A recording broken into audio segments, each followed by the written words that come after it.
Good morning, everyone. Welcome into Mornings with Loretta. Unlike a food allergy, which generates an immediate response, food sensitivities can be much harder for people to detect.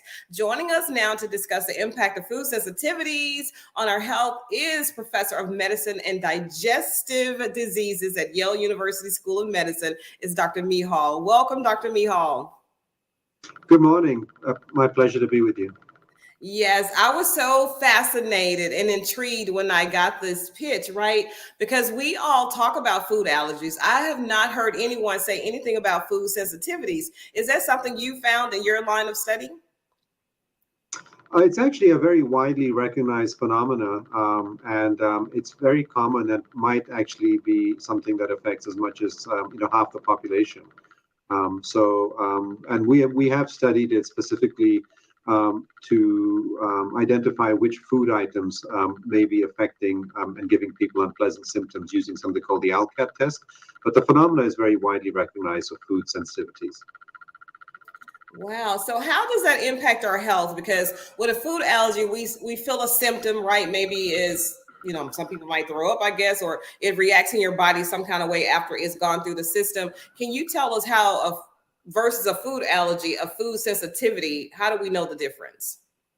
So absolutely. So one comparison or difference is that the symptoms may not be immediate, which actually makes it much more difficult to identify which food item may be causing the symptoms. Because obviously, if it's immediate, we can identify it, easily or more easily.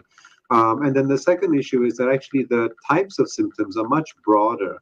With food allergies, patients will often have breathing problems, or they may get a rash within a minute or 2 minutes, say after eating a pineapple or something like that.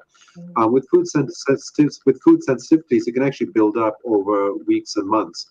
It's almost impossible for patients to just think about it themselves and try and identify it, which is why there's been a lot of interest in testing and using tests to identify which food items the patient may not be able to tolerate. Okay, can you talk about the recent study conducted at Yale University? What it revealed about food sensitivities for us? So absolutely. What we wanted to do was actually see if one of these tests, called the ALLCAT test, if it was actually used to guide patients with irritable bowel syndrome, but to do it in a completely blinded and randomized way, so that the people running the test, the clinical trial, and the patients themselves had no idea if they were in the testing arm or the control arm.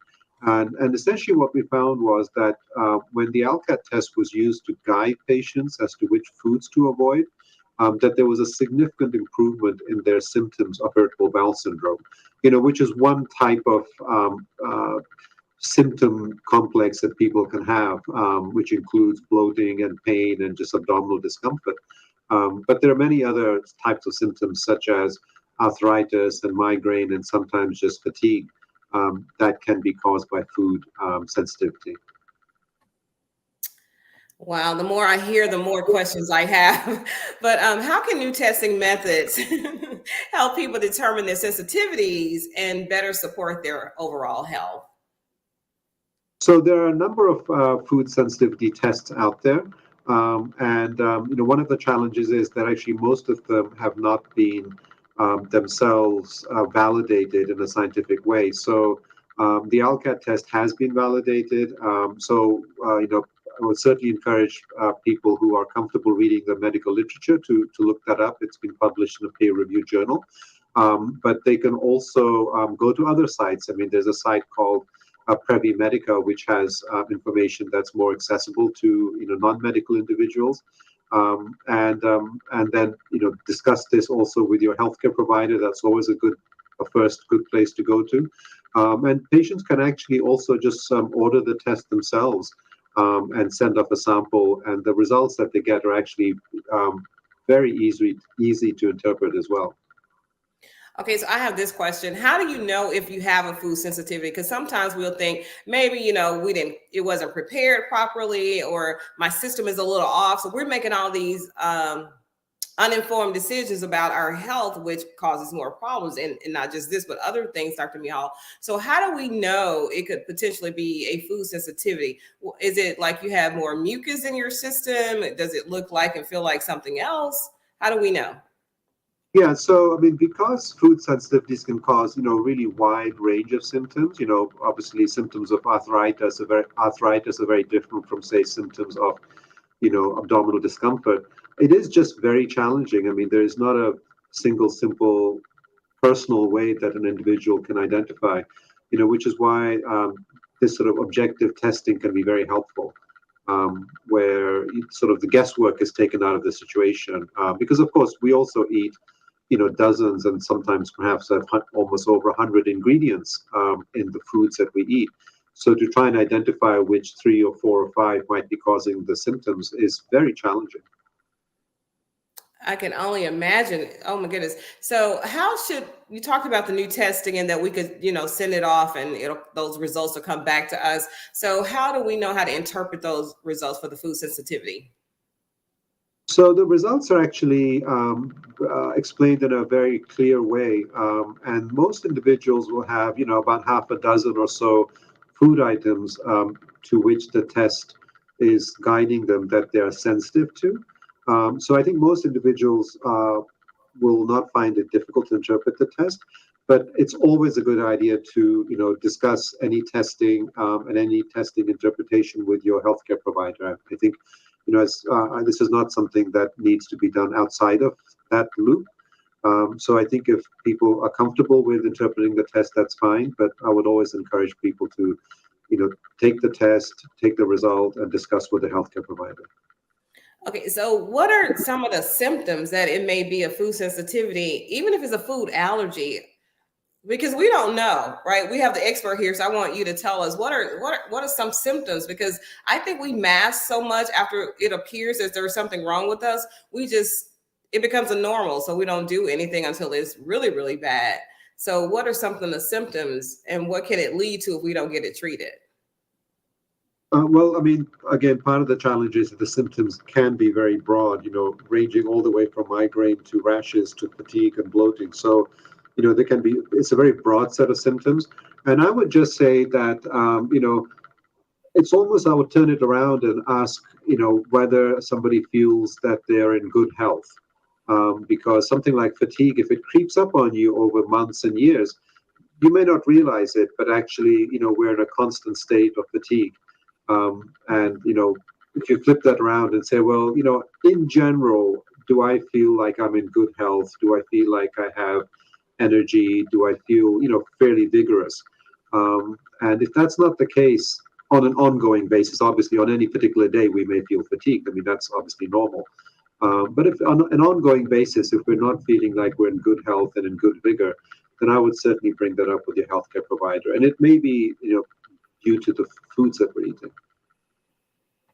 Again, I want to have a more in-depth conversation with you at some point, Dr. Mihal, on another show segment, because our normal, our uncomfort becomes a normal for us when it comes to our health for whatever reason that is. And I just want people to have more information. So can you tell us where we can go for more information? No, absolutely. Like I said, I think if you're comfortable with the medical literature, I would always say, look at the peer-reviewed journals, but that's obviously quite technical. For non-medical individuals, I would encourage, going to the site Previ Medica, which has information that's more easily understandable and also gives information on testing. Okay, PreviMedica.com. And there's also a 1-800 number USA ALCAT that people can call. And I'll make sure that it is available for those who are watching, because I know we have been carrying all this food sensitivity symptoms with us and we're pretending it doesn't exist and we're thinking it'll go away. And then it could lead to more dangerous symptoms, I suppose, Dr. Mihal. Can it lead to something like critical if we don't get anything done? Well, these tend to be sort of long-term symptoms, but, if we take one example of, say, fatigue, if someone is fatigued, it would be understandable that perhaps they would not exercise or get fresh air or perhaps socialize. So it can really have a sort of a domino effect, because obviously if we don't exercise because of fatigue, we know that lack of exercise can result in all kinds of diseases. All right, Dr. Mehal, I say thank you so much for this show. I feel more informed. I know I have some research to do, so I hope you'll come back. Thank you, Dr. Mehal, for being on Mornings with Loretta. Thank you. All right, everybody. So Dr. Mehal has to leave, but I just want to kind of do a recap of what we talked about, because we do mass these things and we are in a society where we just go, do things, and we don't take care of ourselves, and we get symptoms and we ignore them.